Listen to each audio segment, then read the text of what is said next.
ನಮಸ್ಕಾರ, super prime ನ್ಯೂಸ್ಗೆ ಸ್ವಾಗತ. ನಾನು ನವಿತಾ ಜೈನ್. ರಾಜ್ಯದಲ್ಲಿ ಮತ್ತೆ ಕೊರೋನಾ ಕೇಕಿಯನ್ನ ಹಾಕ್ತಾನೆ ಇದೆ. 4,000 ಮೀರಿ ಹೋಗ್ತಿರೋ ಸೋಂಕು ಈಗ 5,000ದಲ್ಲೇ ತನ್ನ ಸಾಮ್ರಾಜ್ಯವನ್ನ ವಿಸ್ತರಿಸ್ತಾ ಇದೆ. ಸತತ 2ನೇ ದಿನವೂ ದೊಡ್ಡ ಸಂಖ್ಯೆಯಲ್ಲೇ ಕೊರೋನಾ ದಾಂಗುಡಿ ಇಟ್ಟಿದೆ. 1000 ಸಂಖ್ಯೆಯಲ್ಲೂ ಅಬ್ಬರಿಸಿರೋ ಕೊರೋನಾ ಕರುನಾಡನ್ನ ಸೋಂಕಿನ ಬೆಂಕಿಯಲ್ಲಿ ಬೇಯುವಂತೆ ಮಾಡ್ತಿದೆ. ಕೋವಿಡ್-19 ಎಂಬ ವೈರಾಣು ವಿಶ್ವದ ಮೇಲೆ ಯುದ್ಧ ಸಾರಿದ್ದು ದಿನೇ ದಿನೇ ತನ್ನ ಸಾಮ್ರಾಜ್ಯ ವಿಸ್ತರಿಸಿಕೊಳ್ತಿದೆ. ಕರುನಾಡಲ್ಲಂತೂ ಪ್ರತಿದಿನ ತನ್ನ ಕಬಂಧ ಬಾಹು ಚಾಚುತ್ತಿದೆ. ಲಾಕ್ಡೌನ್ ಮಾಡಿದ್ರೂ ಕಡಿಮೆಯಾಗ್ತಿಲ್ಲ. ಯಾವುದೇ ಹೊಸ ಕ್ರಮಗಳನ್ನು ಕೈಗೊಂಡ್ರೂ ಕಮ್ಮಿಯಾಗ್ತಿಲ್ಲ. ತನ್ನ ಎದುರಿಗೆ ಬಂದವರನ್ನೆಲ್ಲ ಸೋಂಕಿನ ಸುಳಿಗೆ ಕೆಡವಿ ಹಾಕ್ತಿದೆ. ರಾಜ್ಯದಲ್ಲಿ ಮತ್ತೆ 5,000 ಗಡಿ ದಾಟಿದ ಸೋಂಕು. 30 ಜಿಲ್ಲೆಯಲ್ಲೂ ಸಂಚರಿಸಿ 5,007 ಮಂದಿಗೆ ಸೋಂಕು.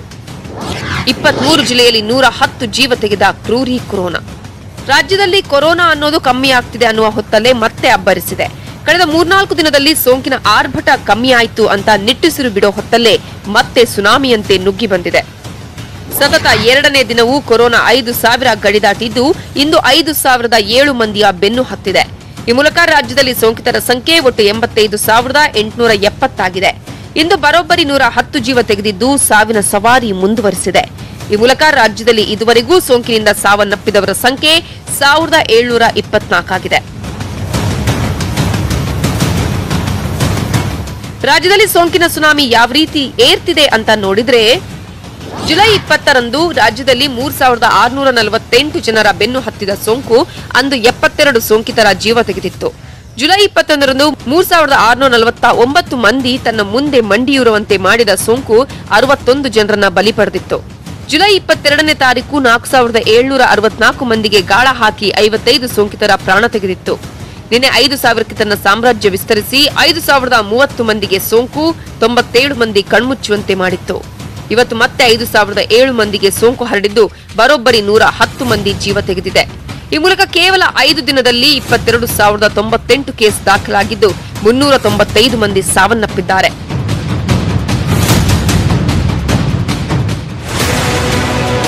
ಬೆಂಗಳೂರಲ್ಲಿ 2,267 ಕೊರೋನಾ ಕೇಸ್. ಕಳೆದ 24 ಗಂಟೆಯಲ್ಲಿ 50 ಮಂದಿ ಮೃತ.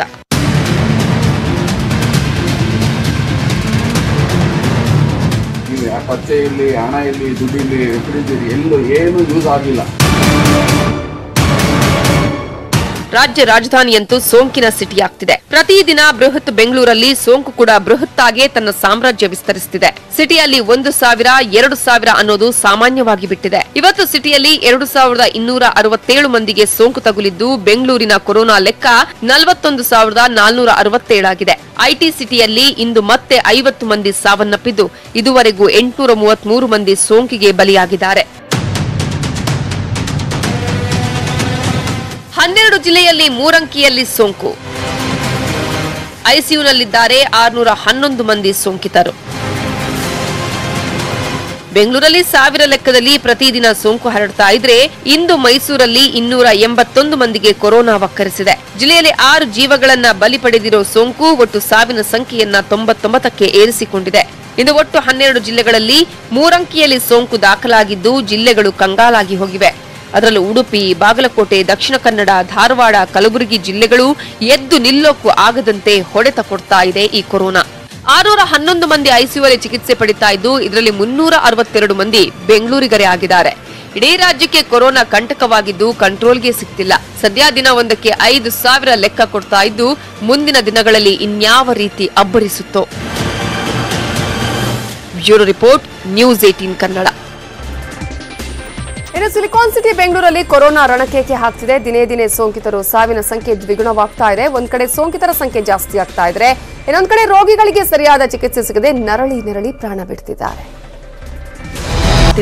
ಕೊರೋನಾದಿಂದ ಬೆಂಗಳೂರಲ್ಲಿ ಪ್ರತಿದಿನಕ್ಕೆ 40ರಿಂದ 50 ಮಂದಿ ಉಸಿರು ಚಾಲ್ತಿದ್ದಾರೆ. ಹೀಗಾಗಿ ಸಿಟಿಯಲ್ಲಿ ಅಂತ್ಯ ಸಂಸ್ಕಾರಕ್ಕೂ ಕ್ಯೂ ನಿಲ್ಲುವ ಸ್ಥಿತಿ.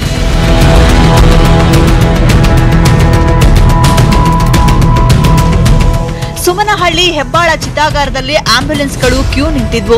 ಕೊರೋನಾದಿಂದ ಮೃತಪಟ್ಟವರ ಅಂತ್ಯಕ್ರಿಯೆಗಾಗಿ ಹೆಬ್ಬಾಳದ ಚಿತಾಗಾರದಲ್ಲಿ ಆಂಬ್ಯುಲೆನ್ಸ್ ಚಾಲಕರು 4 ಗಂಟೆ ಪಿಪಿಇ ಕಿಟ್ ಧರಿಸಿ ಕಾದ್ರು.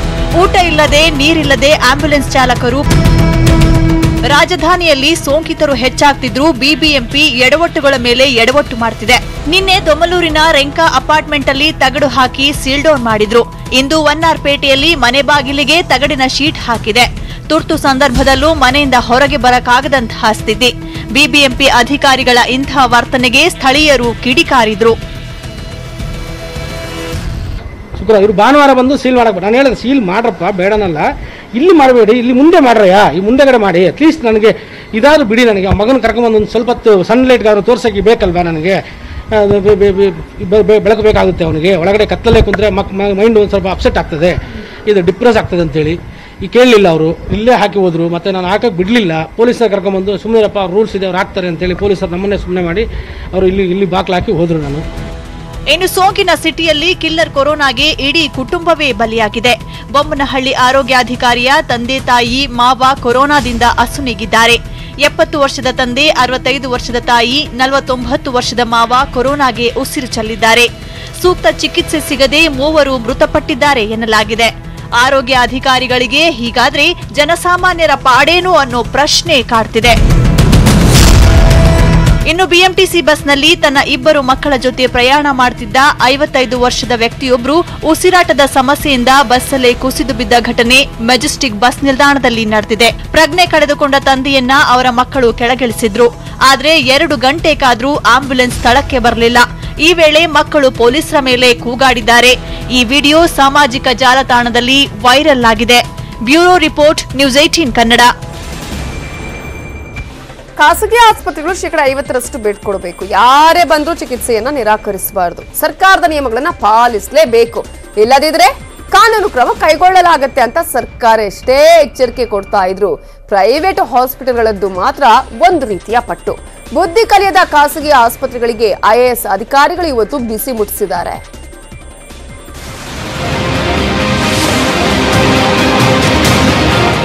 ಎಚ್ಚರಿಕೆ ಕೊಟ್ಟರು ಎಚ್ಚೆತ್ತುಕೊಳ್ತಿಲ್ಲ, ತಾಕೀತು ಮಾಡಿದ್ರು ಸರಿದಾರಿಗೆ ಬರ್ತಿಲ್ಲ. ಕೊಟ್ಟ ಮಾತು ಉಳಿಸ್ಕೊಳ್ಳಿ, 50% ಹಾಸಿಗೆ ನೀಡಿ ಅಂದ್ರು ಖಾಸಗಿ ಆಸ್ಪತ್ರೆಗಳ ಕಳ್ಳಾಟ ಮುಗಿತಿಲ್ಲ. ರೋಗಿಗಳಿಂದ ಚಿಕಿತ್ಸೆ ಹೆಸರಲ್ಲಿ ಲಕ್ಷ ದುಡ್ಡು ವಸೂಲಿ ಮಾಡುವುದು, ಸರ್ಕಾರದ ಕಣ್ಣಿಗೆ ಮಣ್ಣೆರಚಿ ರೋಗಿಗಳ ಜೊತೆಯೂ ಆಟವಾಡುತ್ತಿರೋ ಖಾಸಗಿ ಆಸ್ಪತ್ರೆಗಳಿಗೆ ಐಎಎಸ್ ಐಪಿಎಸ್ ಅಧಿಕಾರಿಗಳ ತಂಡ ಬಿಸಿ ಮುಟ್ಟಿಸಿದೆ.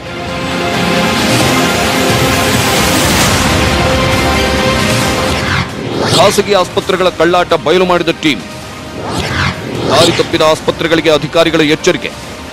ಬೆಂಗಳೂರಿನ ಖಾಸಗಿ ಆಸ್ಪತ್ರೆಗಳಲ್ಲಿ ಕೋವಿಡ್ ಸೋಂಕಿತರಿಗೆ ಹಾಸಿಗೆ ಮತ್ತು ಚಿಕಿತ್ಸೆ ಸಿಗುವಂತೆ ನೋಡಿಕೊಳ್ಳಲು ಐಎಎಸ್ ಮತ್ತು ಐಪಿಎಸ್ ಅಧಿಕಾರಿಗಳನ್ನು ಒಳಗೊಂಡ ತಂಡಗಳನ್ನು ಸರ್ಕಾರ ರಚಿಸಿದೆ. ಅದರಲ್ಲಿ ಐಎಎಸ್ ಅಧಿಕಾರಿ ಹರ್ಷಗುಪ್ತಾ, ಐಪಿಎಸ್ ಅಧಿಕಾರಿ ಡಿ ರೂಪಾ ನೇತೃತ್ವದ ತಂಡ ಹಾಗೂ ಗೌರವ್ ಗುಪ್ತಾ, ಅಲೋಕ್ ಕುಮಾರ್ ನೇತೃತ್ವದ ತಂಡ ತಮಗೆ ವಹಿಸಿರುವ ಆಸ್ಪತ್ರೆಗಳಿಗೆ ದಿಢೀರ್ ಭೇಟಿ ನೀಡಿ ಪರಿಶೀಲಿಸಿದಾಗ ಖಾಸಗಿ ಆಸ್ಪತ್ರೆಗಳ ಬೃಹತ್ ಮೋಸ ಬಯಲಾಗಿದೆ. ಅಧಿಕಾರಿಗಳ ದಾಳಿ ವೇಳೆ ಕಂಡ ಖಾಸಗಿ ಕಳ್ಳಾಟ ಏನು ಅನ್ನೋದನ್ನ ಹೇಳ್ತೀವಿ ಕೇಳಿ. ರೋಗಿಗಳ ದೂರಿನ ಮೇಲೆ ರಾಜರಾಜೇಶ್ವರಿ ನಗರದ ಖಾಸಗಿ ಆಸ್ಪತ್ರೆಗೆ ಅಧಿಕಾರಿಗಳಾದ ಹರ್ಷಗುಪ್ತಾ ಹಾಗೂ ಡಿ ರೂಪಾ ದಾಳಿ ಮಾಡಿದ್ರು. ದಾಳಿ ವೇಳೆ ಆಸ್ಪತ್ರೆಯು ಸರ್ಕಾರ ನಿಗದಿ ಮಾಡಿರೋ ಚಿಕಿತ್ಸಾ ದರಕ್ಕಿಂತ ಹೆಚ್ಚು ಹಣ ಪಡೆದಿರೋದು ಬಯಲಾಗಿದೆ. ಜನರಲ್ ವಾರ್ಡ್ನಲ್ಲಿ ಟ್ರೀಟ್ ಮಾಡುವವರಿಂದ ಲಕ್ಷಾಂತರ ರೂಪಾಯಿ ಹಣ ವಸೂಲಿ ಮಾಡಲಾಗಿದೆಯಂತೆ. ಸರ್ಕಾರಕ್ಕೆ ಸೋಂಕಿತರ ಲೆಕ್ಕ ಮುಚ್ಚಿಟ್ಟು ಬಿಬಿಎಂಪಿಗೂ ಮಾಹಿತಿ ನೀಡದೆ ತಾವೇ ಕೋವಿಡ್ ರೋಗಿಗಳನ್ನು ಟ್ರೀಟ್ ಮಾಡುತ್ತಿದ್ರು. ಬೆಡ್ ಮಾಹಿತಿ, ಚಿಕಿತ್ಸೆ ದರದ ಮಾಹಿತಿಯೇ ಇಲ್ಲ. ಎಲ್ಲವನ್ನ ನೋಟಿಸ್ ಬೋರ್ಡ್ಗಳಲ್ಲಿ ಹಾಕಬೇಕು ಅಂತ ಸೂಚನೆ ಇದ್ರೂ ಅದು ಯಾವುದೂ ಇಲ್ಲ. ರೋಗಿ ಬಿಬಿಎಂಪಿ ಮೂಲಕ ಖಾಸಗಿ ಆಸ್ಪತ್ರೆಗೆ ಹೋದ್ರೂ ಸಹ ಇನ್ಶೂರೆನ್ಸ್ ಇದೆಯಾ ಎಂದು ಕೇಳಿ ಹಣ ವಸೂಲಿ ಮಾಡಿದ್ದಾರೆ. ಕೆಲ ರೋಗಿಗಳಿಗೆ 2 ದಿನಕ್ಕೆ 2 ಲಕ್ಷದಿಂದ 6 ಲಕ್ಷ ಹಣ ವಸೂಲಿ ಮಾಡಿರೋದು ಬಯಲಾಗಿದೆ. ಹಣ ವಸೂಲಿ ಮಾಡಿರೋದನ್ನ ಒಪ್ಕೊಂಡಿರೋ ಆಸ್ಪತ್ರೆಯು ವಾಪಸ್ ಮಾಡೋದಾಗಿ ಒಪ್ಪಿಕೊಂಡಿದ್ದಾರಂತೆ. ಸರ್ಕಾರ ಏನ್ ರೇಟ್ ಫಿಕ್ಸ್ ಮಾಡಿದೆ ಅದಕ್ಕಿಂತ ಹೆಚ್ಚಿನ ಹಣದಲ್ಲಿ ತಗೊಂಡಿದ್ದಾರೆ. ಆರ್ಡರ್ ಕೂಡ ಅವ್ರ ಕೈ ಕೊಟ್ಟು ಹೇಳಿದೀವಿ ಈ ತರ ಸರ್ಕಾರದ ರೇಟು. ಇದರ ಉಲ್ಲಂಘನೆ ಆದ್ರೆ ನ್ಯಾಚುರಲಿ ಏನು ಡಿಸಾಸ್ಟರ್ ಮ್ಯಾನೇಜ್ಮೆಂಟ್ ಆಕ್ಟ್ ಪ್ರಕಾರ ಕ್ರಿಮಿನಲ್ ಕೇಸ್ ಆಗೋ ಸಾಧ್ಯತೆ ಇದೆ. ಅವರು ಒಪ್ಕೊಂಡಿದ್ದಾರೆ. ಯಾರ ಹತ್ರ ಹಣ ಎಕ್ಸ್ಟ್ರಾ ತಗೊಂಡಿದೀವಿ ಅವ್ರಿಗೆಲ್ಲ ವಾಪಸ್ ರೀಫಂಡ್ ಮಾಡ್ತೀವಿ, ಇದೆಲ್ಲ ಸೆಟ್ರೇಟ್ ಮಾಡ್ತೀವಿ ಅಂತ ಹೇಳಿದ್ದಾರೆ. ಅಶೋಕ್ ನಗರ ಠಾಣಾ ವ್ಯಾಪ್ತಿಯ ಸೈಂಟ್ ಫಿಲೋಮಿನಾ ಆಸ್ಪತ್ರೆ ಕರ್ಮಕಾಂಡವನ್ನ ಅಲೋಕ್ ಕುಮಾರ್ ಬಯಲು ಮಾಡಿದ್ದಾರೆ ನೋಡಿ.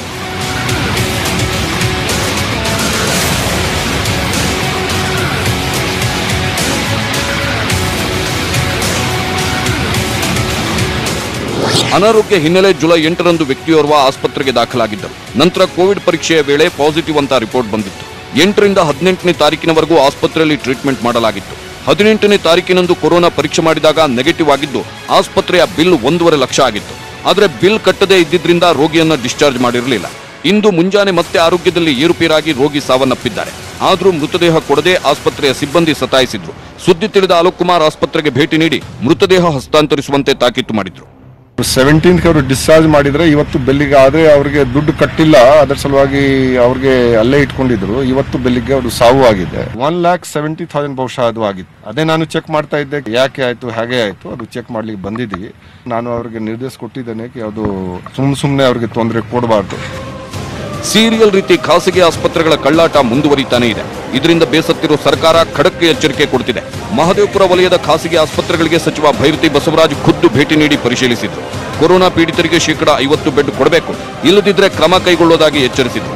ಸಿಎಂ ಕೂಡ ದಕ್ಷಿಣ ವಲಯ ಉಸ್ತುವಾರಿ ಅಧಿಕಾರಿಗಳ ಸಭೆಯಲ್ಲಿ ರೋಗಿಗಳನ್ನು ದಾಖಲಿಸಿಕೊಳ್ಳದ ಆಸ್ಪತ್ರೆಗಳ ವಿರುದ್ಧ ನಿರ್ದಾಕ್ಷಿಣ್ಯ ಕ್ರಮ ತೆಗೆದುಕೊಳ್ಳಿ ಎಂದು ಸೂಚಿಸಿದ್ದಾರೆ. ಪ್ರೈವೇಟ್ ಆಸ್ಪತ್ರೆಗಳು ತಪ್ಪಿಸ್ಕೊಳಕ್ಕಾಗದೇ ಇರುವಂತ ವ್ಯವಸ್ಥೆಗಳೇನು ಮಾಡಬೇಕು ಅದನ್ನು ಮಾಡುವಂಥದ್ದು ಇವತ್ತು ಚರ್ಚೆ ಆಗಿದೆ. ಇವತ್ತು ಕಾರ್ಯರೂಪಕ್ಕೆ ತರುವಂಥ ಕೆಲಸವನ್ನು ನಾವು ಮಾಡ್ತೀವಿ. ನಾಳೆ ಅದಕ್ಕೆ ಸಪರೇಟ್ ಒಂದು ಮೀಟಿಂಗ್ ಇದೆ. ಸರ್ಕಾರಕ್ಕಾಗ್ಲಿ ಸಚಿವರಾಗ್ಲಿ ಸ್ಥಳೀಯ ಆಡಳಿತಕ್ಕಾಗ್ಲಿ ಖಾಸಗಿ ಆಸ್ಪತ್ರೆಗಳು ಬಗ್ತಿಲ್ಲ. ನೀವು ಚಾಪೆ ಕೆಳಗೆ ತೂರಿದ್ರೆ ನಾವು ರಂಗೋಲಿ ಕೆಳಗೆ ತೂರ್ತೀವಿ ಅಂತ ಕಳ್ಳಾಟ ಮಾಡ್ತೀವಿ. ಸೋಂಕಿತರ ಲೆಕ್ಕ, ಬೆಡ್ ಲೆಕ್ಕಾಚಾರ, ಬಿಲ್ ವಿಚಾರ ಹೀಗೆ 10 ಹಲವು ರೂಪದಲ್ಲಿ ಮಣ್ಣೆರಚುತ್ತಿರುವ ಖಾಸಗಿ ಆಸ್ಪತ್ರೆಗಳ ಕರಾಳ ಮುಖವನ್ನ IAS IPS ಅಧಿಕಾರಿಗಳ ತಂಡ ಬಯಲು ಮಾಡಿ ಎಚ್ಚರಿಸಿದೆ. ಕೃಷ್ಣ ಜೊತೆ ಮಂಜುನಾಥ್, ನ್ಯೂಸ್ 18 ಕನ್ನಡ, ಬೆಂಗಳೂರು. ಇನ್ನು BIEC ಸದ್ಯ ರಾಜ್ಯ ಸರ್ಕಾರ BBMP ಬಲು ಬಿರುಸಲ್ಲಿ ಕಾರ್ಯನಡೆಸ್ತಾ ಇರುವ ಜಾಗ. ಸೋಂಕಿನ ಲಕ್ಷಣಗಳಿಲ್ಲದವರನ್ನ ಬೆಂಗಳೂರಿನ ಮಾದಾವರದಲ್ಲಿರೋ ಕೋವಿಡ್ ಕೇರ್ ಸೆಂಟರ್ ಅಲ್ಲಿ ಚಿಕಿತ್ಸೆ ಕೊಡಲಾಗುತ್ತೆ. ಇಡೀ ವಿಶ್ವದಲ್ಲೇ ಇದು ದೊಡ್ಡ ಕೇಂದ್ರವಾಗ್ತಾ ಇರುವ CCC ನಾಳೆಯಿಂದನೇ ಕಾರ್ಯವನ್ನ ಆರಂಭ ಮಾಡಲಿದೆಯಂತೆ.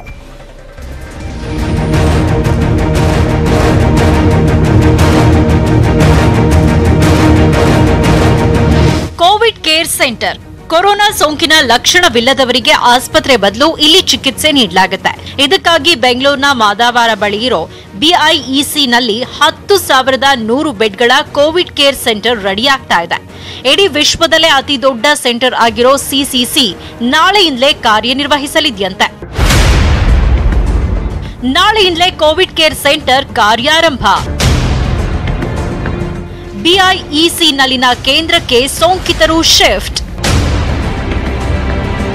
ಹೀಗಂತ ಸಿಎಂ BS ಯಡಿಯೂರಪ್ಪ ಇಂದು ಸಚಿವರು ಹಾಗೂ ಅಧಿಕಾರಿಗಳಿಗೆ ಸೂಚನೆಯನ್ನ ನೀಡಿದ್ದಾರೆ. ದಕ್ಷಿಣ ವಲಯದ ಉಸ್ತುವಾರಿಗಳೊಂದಿಗೆ ಮಾತನಾಡಿದ ಸಿಎಂ ನಾಳೆಯಿಂದಲೇ ಸೋಂಕಿನ ಲಕ್ಷಣಗಳಿಲ್ಲದವರನ್ನ BIEC ನಲ್ಲಿ ಕೋವಿಡ್ ಕೇರ್ ಸೆಂಟರ್ಗೆ ಶಿಫ್ಟ್ ಮಾಡಿ ಎಂದಿದ್ದಾರೆ.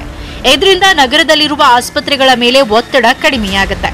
ಜೊತೆಗೆ ನಾನ್ ಕೋವಿಡ್ ರೋಗಿಗಳಿಗೂ ಬೆಡ್ಗಳನ್ನ ಕೆಲ ಆಸ್ಪತ್ರೆಗಳಲ್ಲಿ ಮೀಸಲಿಡಬಹುದು ಅನ್ನೋದು ಸಿಎಂ ಲೆಕ್ಕಾಚಾರ. ಇನ್ನೂ ಸಂಪೂರ್ಣ ರೆಡಿಯಾಗಿಲ್ಲ ಕೋವಿಡ್ ಕೇರ್ ಸೆಂಟರ್. 10,100 ಹಾಸಿಗೆ ಪೈಕಿ 5,000 ಬೆಡ್ಗಷ್ಟೇ ರೆಡಿ. ಇಡೀ ಪ್ರಪಂಚದಲ್ಲೇ ಅತಿದೊಡ್ಡ ಕೋವಿಡ್ ಕೇರ್ ಸೆಂಟರ್ ಎಂಬ ಖ್ಯಾತಿ ಗಳಿಸ್ತಿರೋ BIEC ಸೆಂಟರ್ ಇನ್ನೂ ಸಂಪೂರ್ಣವಾಗಿ ರೆಡಿಯಾಗಿಲ್ಲ. 10,100 ಹಾಸಿಗೆ ಪೈಕಿ 5,000 ಹಾಸಿಗೆಗಳು ಸಿದ್ಧವಾಗಿವೆ. ಇತ್ತ ಸೆಂಟರ್ನಲ್ಲಿನ ವಸ್ತುಗಳ ಬಾಡಿಗೆ, ಖರೀದಿ ಕಿತಾಪತಿ ಇನ್ನೂ ಮುಗ್ದಿಲ್ಲ. ಕೋವಿಡ್ ಕೇರ್ ಸೆಂಟರ್ನಲ್ಲಿ ಪ್ರತಿ ಬೆಡ್ಗೆ ಬೇಕಾದ ಒಟ್ಟು 28 ವಸ್ತುಗಳ ಪ್ರತಿ ಸೆಟ್ಗೆ ಪ್ರತಿ ದಿನಕ್ಕೆ 800 ರೂಪಾಯಿಯಂತೆ ಸರ್ಕಾರ ಬಾಡಿಗೆ ಪಡೆದಿತ್ತು. ಈ ಬಗ್ಗೆ ದೊಡ್ಡ ಆಕ್ಷೇಪ ಕೇಳಿಬಂದ ಹಿನ್ನೆಲೆಯಲ್ಲಿ ಸಿಎಂ ಬಾಡಿಗೆ ಬದಲು ಖರೀದಿ ಮಾಡಿ ಅಂತ ತಾಕೀತು ಮಾಡಿದ್ರು. ಸೊ 28 ವಸ್ತುಗಳ ಪೈಕಿ 21 ವಸ್ತುಗಳನ್ನ ಖರೀದಿಗೆ ಬದಲು ಬಾಡಿಗೆ ಪಡೆಯಲು ಸರ್ಕಾರ ಮುಂದಾಗಿದೆ. ಅದರಂತೆ 21 ಐಟಂಗಳಿಗೆ ಪ್ರತಿ ತಿಂಗಳಿಗೆ 6,500 ಬಾಡಿಗೆ ಕೊಡ್ತದೆ. ಇದರ ಮೊತ್ತ ಒಟ್ಟು ತಿಂಗಳಿಗೆ 3,25,00,000 ಆಗಲಿದೆ.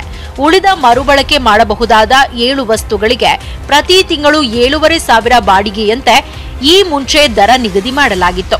ಆದ್ರೀಗ 4,800 ರೂಪಾಯಿ ಕೊಡಲು ಸರ್ಕಾರ ಫಿಕ್ಸ್ ಆಗಿದೆ. ಇದರ ಮೊತ್ತ 2,40,00,000 ಆಗಲಿದೆ. ಆದರೆ ಸರ್ಕಾರ ನಿಗದಿಪಡಿಸಿರೋ 4,800 ರೂಪಾಯಿ ದರಕ್ಕೆ ಗುತ್ತಿಗೆದಾರರು ಒಪ್ತಾ ಇಲ್ಲ. ಹೀಗಾಗಿ ದರ ನಿಗದಿ ಮಾತುಕತೆ ಅಂತಿಮವಾಗಿಲ್ಲ. ಹೇಗಿದ್ರೂ ಸರ್ಕಾರ ಕೋವಿಡ್ ಕೇರ್ ಸೆಂಟರ್ ಆರಂಭಕ್ಕೆ ಸಮ್ಮತಿಸಿದೆ. ಫುಲ್ಲು ಎಂಟೈರು ಬಾಡಿಗೆಗೆ ತಗೊಂಡಿದ್ರೆ ಎಷ್ಟಾಗ್ತಾ ಇದ್ದಿದ್ದು 12 ಕೋಟಿ ಆಗ್ತಾ ಇತ್ತು. ಈಗ ನಾವು ಪರ್ಚೇಸ್ ಮಾಡೋದನ್ನ ಕೆಲವು ಐಟಮ್ ಅದು 2,40,00,000 ಆಗುತ್ತೆ. ಬಾಡಿಗೆಗೆ ಏನು ಕೊಡ್ತಾರೆ 21 ಐಟಮ್ಸ್ ಅದು 3,25,00,000 ಆಗುತ್ತೆ. 2ನೇ ತಿಂಗಳು ಪರ್ಚೇಸ್ ಮಾಡಿರೋದು ಮತ್ತೆ ಬರೋದಿಲ್ಲ. ಮತ್ತೆ ಬರೋದು ಬೇರೆ ಬಾಡಿಗೆ ಐಟಮ್ಸ್ಗಳು ಮಾತ್ರ ಇದು ಬರುತ್ತೆ. ಸದ್ಯ ಹಾಲ್ ನಂಬರ್ 3, 4, 5ರಲ್ಲಿ 5,000 ಬೆಡ್ಗಳು ರೆಡಿ ಇವೆ. ವೈದ್ಯರು, ವೈದ್ಯಕೀಯ ಸಿಬ್ಬಂದಿ, ಭದ್ರತಾ ಸಿಬ್ಬಂದಿ ಕೂಡ ಸೇವೆಗೆ ಸಿದ್ಧರಾಗಿದ್ದಾರೆ. ನಾಳೆಯಿಂದಲೇ ಸೋಂಕಿತರನ್ನ ಶಿಫ್ಟ್ ಮಾಡಲಿದೆಯಂತೆ ಸರ್ಕಾರ. ಆದರೆ ಕೋವಿಡ್ ಕೇರ್ ಸೆಂಟರ್ನಲ್ಲಿ 160 ಕೋಟಿ ಅವ್ಯವಹಾರ ಆರೋಪ ಮಾಡಿರೋ ಸಿದ್ದರಾಮಯ್ಯ ಲೆಕ್ಕ ಕೇಳ್ತಿದ್ದಾರೆ. ಕನಿಷ್ಠ 2,000 ಕೋಟಿ ರೂಪಾಯಿಯನ್ನ ಅಧಿಕಾರಿಗಳು, ಮಂತ್ರಿಗಳು ಜೇಬಿಗೆ ಸೇರಿಸಿಕೊಂಡಿದ್ದಾರೆ. ಇಲ್ಲಿ ನಾವು ಒಟ್ಟು 5,000 ಕೆಪಾಸಿಟಿಯಲ್ಲಿರುವಂತ ಬೆಡ್ಸ್ ಇದು. ಅಭಿಷೇಕ್, ನ್ಯೂಸ್ 18 ಕನ್ನಡ, ನೆಲಮಂಗಲ. ಸ್ಯಾಂಡಲ್ವುಡ್ಗೆ ಹೊಸ ನಾಯಕ ಯಾರು, ಅದರ ಆಯ್ಕೆಯಾಗಿದೆ ಯಾರು ಅನ್ನೋದನ್ನ ನೋಡಬೇಕಾಗಿದೆ. Welcome back. ಚಿತ್ರರಂಗದಲ್ಲಿ ಸಮಸ್ಯೆ ಎದುರಾದ ತಕ್ಷಣ ಒಂದು ಕಾಲದಲ್ಲಿ ಎಲ್ಲರೂ ರಾಜ್ಕುಮಾರ್ ಅವರ ಮನೆ ಬಾಗಿಲು ತಟ್ತಾ ಇದ್ರು. ಅಣ್ಣಾವರ ಕಾಲ ನಂತರ ರೆಬಲ್ ಸ್ಟಾರ್ ಅಂಬರೀಷ್ ಸ್ಥಾನ ತುಂಬಿದ್ರು. ಆ ಬಳಿಕ ಸ್ಯಾಂಡಲ್ವುಡ್ಗೆ ಲೀಡರ್ ಯಾರು, ಸಮಸ್ಯೆ ಎದುರಾದಾಗ ಪರಿಹರಿಸೋಕೆ ಓರ್ವ ನಾಯಕ ಯಾರು ಅನ್ನುವ ಪ್ರಶ್ನೆಗೆ ಸ್ಪಷ್ಟ ಉತ್ತರ ಸಿಕ್ಕಿರಲಿಲ್ಲ. ಇದೀಗ ಅದು ಫೈನಲ್ ಆಗಿದೆ. ಕೊರೋನಾ ಕೂಪದ ಮಧ್ಯೆ ಚಂದನವನ ಸೊರಗಿ ಹೋಗಿದೆ. ಸಿನಿಮಾ ಕೆಲಸಗಳಿಲ್ಲದೆ ಲಕ್ಷಾಂತರ ಕೈಗಳು ಖಾಲಿಯಾಗಿವೆ. ಕಾರ್ಮಿಕರು ಕಣ್ಣೀರ್ ಹಾಕ್ತಿದ್ದಾರೆ. ಟಾಪ್ ಸ್ಟಾರ್ಗಳು ಕೂಡ ಸಿನಿಮಾ ರಂಗದಲ್ಲಿ ಚಟುವಟಿಕೆಗಳಿಲ್ಲದೆ ಇರೋದ್ರಿಂದ ಮುಂದೇನು ಅಂತ ಯೋಚಿಸುತ್ತಿದ್ದಾರೆ. ಇಂತಹ ಹೊತ್ತಲ್ಲಿ ಸಮಸ್ಯೆಗಳಿಗೆ ಪರಿಹಾರ ಹುಡುಕುವ, ಇಡೀ ಸಿನಿಮಾ ರಂಗದ ಕಷ್ಟವನ್ನ ಸರ್ಕಾರದ ಮುಂದಿಟ್ಟು ಅರ್ಥ ಮಾಡಿಸಲು ಓರ್ವ ಲೀಡರ್ ಬೇಕಿದೆ.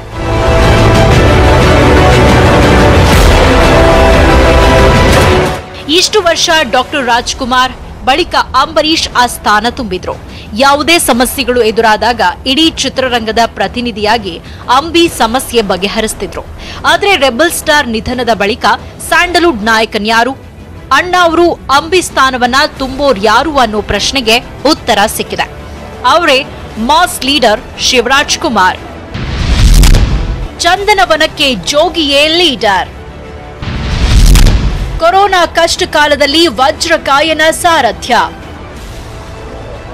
S, hattrick hero Shivaraj Kumar ಚಿತ್ರರಂಗದ ಚುಕ್ಕಾಣಿ ಹಿಡಿಯಲು ಮುಂದಾಗಿದ್ದಾರೆ. ಕೊರೋನಾ ಕಷ್ಟ ಕಾಲದಲ್ಲಿ ತೀವ್ರ ಕುಸಿದು ಹೋಗಿರೋ ಚಿತ್ರರಂಗ ಹಲವು ಸಮಸ್ಯೆಗಳ ಕೂಪದಲ್ಲಿ ಬಿದ್ದು ಒದ್ದಾಡ್ತಾ ಇದೆ. ಇವೆಲ್ಲವನ್ನು ಸರ್ಕಾರದ ಗಮನಕ್ಕೆ ತಂದು ಸಹಾಯ ಅಥವಾ ಪರಿಹಾರ ಕಂಡುಕೊಳ್ಳುವ ನಿಟ್ಟಿನಲ್ಲಿ ಇಡೀ ಚಿತ್ರರಂಗದ ಪರವಾಗಿ ನಿಲ್ಲಲು ಓರ್ವ ನಾಯಕನ ಅವಶ್ಯಕತೆ ಇದೆ. ಹೀಗಾಗಿ ಇಂದು ಚಿತ್ರರಂಗದ ಪ್ರಮುಖರು, ಹಿರಿಯರು ಹಾಗೂ ಸಂಘ ಸಂಸ್ಥೆಗಳ ಮುಖ್ಯಸ್ಥರು ಸೇರಿ ಶಿವರಾಜ್ ಕುಮಾರ್ರನ್ನ ಲೀಡರ್ ಆಗಿ ಆಯ್ಕೆ ಮಾಡಿದ್ದಾರೆ. ನಾಗಾವಾರದಲ್ಲಿನ ಶಿವರಾಜ್ ಕುಮಾರ್ ಮನೆಯಲ್ಲಿ ಸಭೆ ನಡೆಸಿ ಮನವೊಲಿಸಿದ್ದಾರೆ. ಪರಿಸ್ಥಿತಿ ಯಾವ ತರ ಇದೆ, ಯಾವ ತರ ಮತ್ತೆ ಚಿತ್ರರಂಗ ಮುಂದೆ ಬರಬೇಕು, ಹಿಂದೆ ಹೇಗಿತ್ತು, ಅದನ್ನ ಹ್ಯಾಕ್ ತರಬೇಕು, ಅದ್ರ ನಮ್ಮ ಜವಾಬ್ದಾರಿ ಎಲ್ಲ ಏನು ಅಂತೇಳಿ ನಾವು ಶಿವಣ್ಣ ಅವರಿಗೆ ಎಕ್ಸ್ಪ್ಲೈನ್ ಮಾಡಿದ್ದೀವಿ. ನಮಗೆ ಹಿಂದೆ ಡಾಕ್ಟರ್ ರಾಜ್ಕುಮಾರ್ ಅವರ ನಾಯಕತ್ವ ಇತ್ತು. ಅದಾದಮೇಲೆ ನಮ್ಮನ್ನು ಕೈ ಹಿಡಿದವರು ಅಂಬರೀಷ್ ಅವರು. ಸರ್ಕಾರದ ಜೊತೆ ಸಮಾಲೋಚನೆ ಮಾಡಿ, ಚರ್ಚೆ ಮಾಡಿ ಸಮಸ್ಯೆಗಳನ್ನು ಬಗೆಹರಿಸ್ಕೋಬೇಕು ಅನ್ನೋ ನಿಟ್ಟಿನಲ್ಲಿ ಇವತ್ತು ಎಲ್ಲರೂ ಶಿವರಾಜ್ ಕುಮಾರ್ ಅವ್ರನ್ನ ಕೇಳ್ಕೊಂಡಿದ್ದಾರೆ. ತಮ್ಮ ಮನೆ ಬಾಗಿಲಿಗೆ ಬಂದವರ ಮಾತಿಗೆ ಬೆಲೆ ಕೊಟ್ಟು ಸ್ಯಾಂಡಲ್ವುಡ್ನ ಟಗರು ಕೂಡ ತಮ್ಮ ಸಾರಥ್ಯದಲ್ಲಿ ಚಂದನವನವನ್ನ ಮುನ್ನಡೆಸಲು ಸಮ್ಮತಿಸಿದ್ದಾರೆ. ಸರ್ಕಾರದ, ಯಾಕಂದ್ರೆ ನಾವು ಎಲ್ಲೋ ಒಂದು ದುಡುಕಿ ಹೋಗ್ಬಾರ್ದು, ಎಲ್ಲೋ ಒಂದು ದುಡುಕಿ ಹೋಗಿ ಏನಾದರೂ ಅನಾಹುತ ಆಗಬಾರ್ದು. ನಾವೆಲ್ಲರೂ ಇದ್ದೀವಿ, 100% ನಾವು ಏನೇನು ಮಾಡಬೇಕಾಗ್ತದೆ ಅದೆಲ್ಲ ಮಾಡ್ತೀವಿ. ನಾವು ಯಾರು ಧೈರ್ಯ ಕಳ್ಕೋಬೇಡಿ. ಆದಷ್ಟು ಬೇಗ ಸಿನಿಮಾ ಶೂಟಿಂಗ್ ಸ್ಟಾರ್ಟ್ ಆಗುತ್ತೆ, ಸ್ಟೆಪ್ ಬೈ ಸ್ಟೆಪ್. ಬಟ್ ಹೆಜ್ಜೆಗೂ ನೀವು ಅದನ್ನ ಮನಸ್ಸಲ್ಲಿಟ್ಕೊಂಡು ಧೈರ್ಯವಾಗಿ ಬಾಳ್ಬೇಕು. ಕಾರಣ ಏನು ದೊಡ್ಡ ವಿಷಯ ಅಲ್ಲ, ಬರುತ್ತೆ, ಅದ್ರ ಜೊತೆ ನಾವು ಫೈಟ್ ಮಾಡಬೇಕಷ್ಟೇ. ಇನ್ನು 4-5 ದಿನದಲ್ಲಿ ಚಿತ್ರರಂಗದ ಪ್ರಮುಖರು ಸೇರಿ ಕೊರೋನಾ ಹಾಗೂ ಲಾಕ್ಡೌನ್ನಿಂದ ಚಿತ್ರರಂಗ ಎದುರಿಸ್ತಾ ಇರೋ ಸಮಸ್ಯೆಗಳ ಬಗ್ಗೆ ಚರ್ಚಿಸಲಿದ್ದಾರೆ. ಹೊಸ ಸಿನಿಮಾಗಳನ್ನ ಶುರು ಮಾಡೋದು ಹೇಗೆ, ಚಿತ್ರಮಂದಿರ, ಮಲ್ಟಿಪ್ಲೆಕ್ಸ್ ಪುನರಾರಂಭಿಸೋದು ಹೇಗೆ ಅನ್ನೋದ್ರ ಬಗ್ಗೆ ಚರ್ಚಿಸಲಿದ್ದಾರೆ. ಬಳಿಕ ಸಿಎಂ ಭೇಟಿ ಮಾಡಲಿದ್ದಾರೆ. ಸದ್ಯಕ್ಕೆ ಈ ಎಲ್ಲಾ ಸಮಸ್ಯೆಗಳನ್ನು ಸರ್ಕಾರದ ಮುಂದಿಡಲು ಓರ್ವ ಲೀಡರ್ ಸಿಕ್ಕಾಗಿದೆ. ಕ್ಯಾಮರಾ ಪರ್ಸನ್ ಪವನ್ ಜೊತೆ ಹರ್ಷವರ್ಧನ್, ನ್ಯೂಸ್ 18 ಕನ್ನಡ, ಬೆಂಗಳೂರು.